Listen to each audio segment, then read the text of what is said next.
কোথায় পালাবি? আজকে তোকে ধরেই ছাড়বো। আরে আরে কি করছো? গর্তের ভিতর এভাবে হাত ঢুকিও না, সাপ থাকতে পারে। আরে না না, কিচ্ছু হবে না। কিছু পেলে? চুপ, গর্তটা অনেক বড়, হাতই নাগাল পাচ্ছি না। গর্তটা অনেক বড়, হাত দিয়ে হবে না। আমার তো ভয় করছে। গর্তের ভিতর পানি ভরে দিই, পানি খেয়ে নিশ্চয়ই বেরিয়ে আসবে, তখন ধরবো। বেরোলেই ধরবে? হ্যাঁ। এখনো বেরোয় না কেন? ধেত্তেরিকা, এভাবে কি ধরা যায়?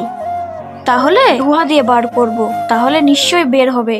এই তো আগুন লেগে গেছে, দেখো কত সুন্দর ধোঁয়া বার হচ্ছে। সাথে বিল্লুও থাক, দেখো ওই দিক দিয়ে ধোঁয়া বের হচ্ছে। কই কই বিল্লু, পাহারা দে, আমি ভালো করে ধোঁয়া দিই। এই তো বেরিয়েছে। বাঁচাও বাঁচাও।